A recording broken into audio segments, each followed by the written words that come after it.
Au cours d'une consultation préconceptionnelle, on reçoit une patiente ou un couple qui a un projet de grossesse. On va aborder avec eux de nombreux points qui vont permettre de prendre en charge au mieux la grossesse.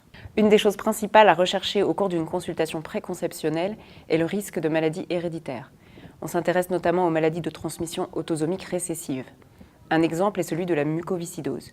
Si les deux parents sont porteurs d'une mutation à l'état hétérozygote, on peut estimer à 25% le risque de transmission de la maladie à l'état homozygote. Ainsi, dans certains cas, il peut être indiqué de dépister les membres du couple pour évaluer le risque de transmission de la maladie et orienter le couple vers une prise en charge adaptée. On estime que dans la population française, la fréquence de la présence d'une mutation à l'état hétérozygote est de 2,8%. Un autre exemple de pathologie à transmission autosomique récessive est la drépanocytose. La fréquence de l'état hétérozygote est de 10 à 25% dans les populations originaires des Antilles ou d'Afrique subsaharienne. Ensuite, nous allons aborder le groupe sanguin des deux conjoints en raison du risque d'alloimmunisation anti-D si la patiente est de rhésus négatif et le conjoint de rhésus positif. C'est la seule situation d'incompatibilité. Ainsi, si la patiente est de rhésus positif, le rhésus du conjoint n'a aucune importance. Si la patiente est de rhésus négatif, il est indispensable de connaître le rhésus du conjoint. Si celui-ci est négatif, il n'y a pas de risque.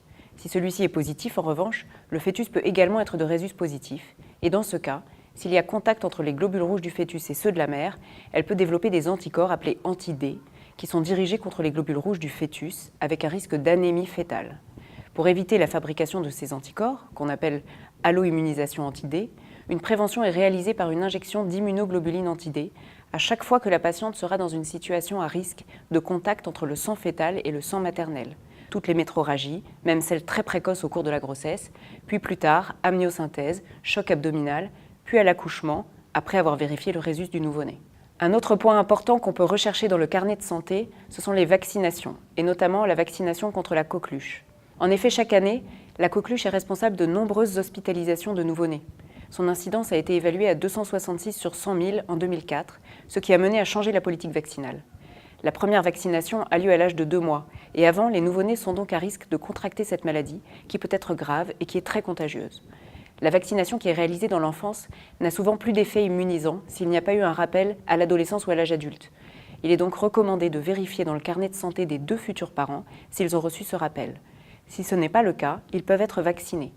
La vaccination n'est pas proposée en France pendant la grossesse chez la femme.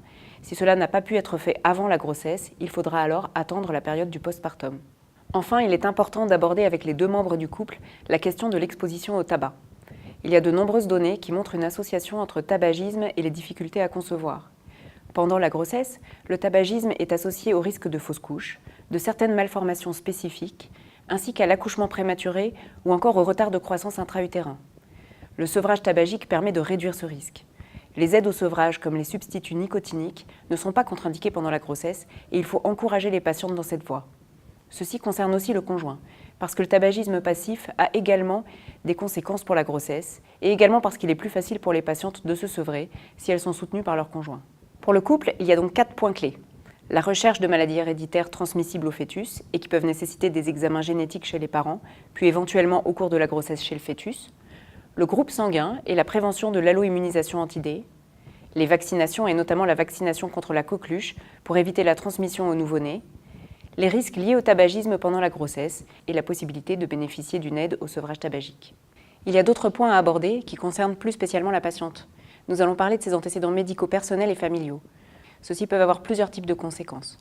Certains traitements, qui sont donnés pour des maladies particulières, peuvent être contre-indiqués au cours de la grossesse, car ils sont tératogènes, c'est-à-dire qu'ils peuvent provoquer des malformations, ou encore être fétotoxiques, c'est-à-dire entraîner des conséquences sur le fœtus, même quand la période d'embryogénèse est terminée. Un exemple de ceci est le traitement par dépakine, utilisé très largement comme traitement de l'épilepsie, et qui a montré depuis qu'il était associé à des malformations et des troubles du développement. Celui-ci ne doit plus être donné chez des patientes ayant un désir de grossesse, voire même chez les patientes en âge de procréer. La consultation préconceptionnelle est le moment idéal pour changer le traitement en concertation avec le spécialiste qui traite cette pathologie. Pour certaines pathologies, il y a un traitement spécifique à mettre en place dès le début de la grossesse. Je pense notamment au syndrome des antiphospholipides.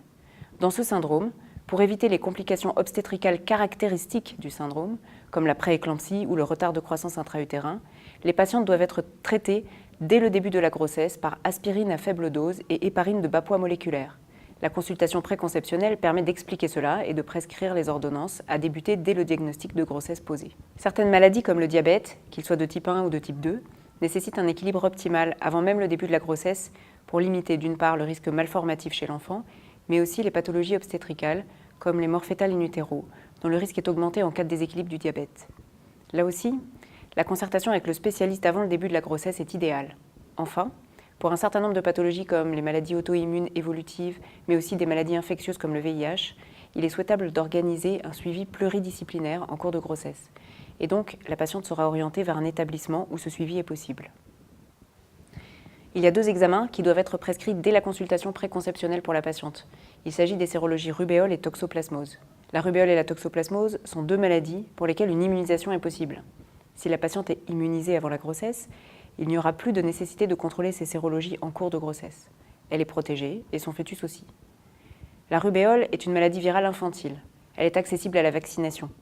Si elle est attrapée en cours de grossesse, il y a un risque de rubéole congénitale, un syndrome très grave avec de nombreuses séquelles possibles. Pour éviter cela, il est possible et conseillé de vacciner les patientes avant toute grossesse, si elles ne sont pas immunisées. Comme il s'agit d'un vaccin vivant atténué, il est contre-indiqué pendant la grossesse en revanche. Pour la toxoplasmose, il n'existe pas de vaccin. Ce parasite est également à risque fœtal, avec un risque de toxoplasmose congénitale si la maladie est contractée pendant la grossesse. Il y a un seul médicament qui est indiqué systématiquement au début de la grossesse.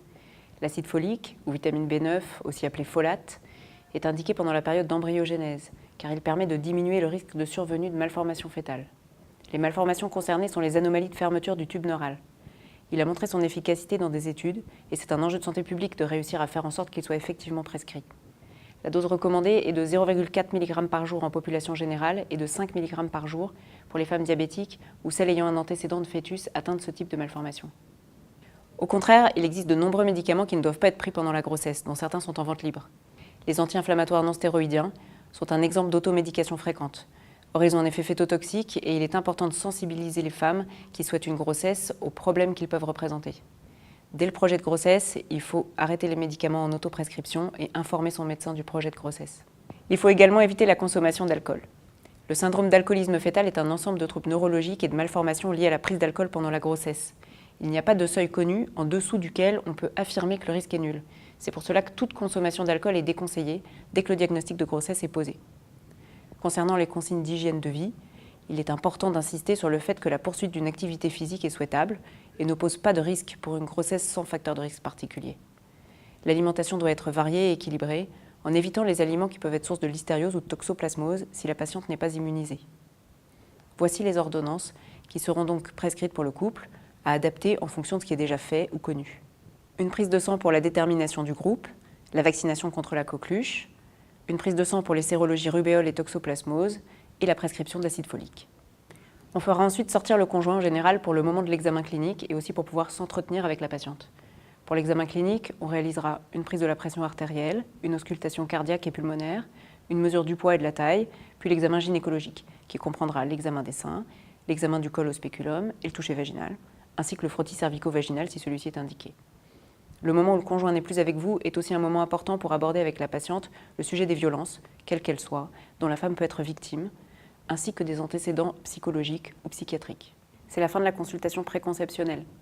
Elle vous a permis de rechercher une affection transmissible au sein du couple, de rechercher des antécédents personnels ou familiaux qui pourraient avoir une incidence sur le déroulement de la grossesse, de faire le point sur les vaccinations, coqueluche pour les 2 parents et rubéole pour la femme, d'expliquer et de dépister les situations à risque d'alloimmunisation rhésus, de délivrer des messages d'hygiène et de prévention, pas d'automédication, éviter le tabagisme et la consommation d'alcool.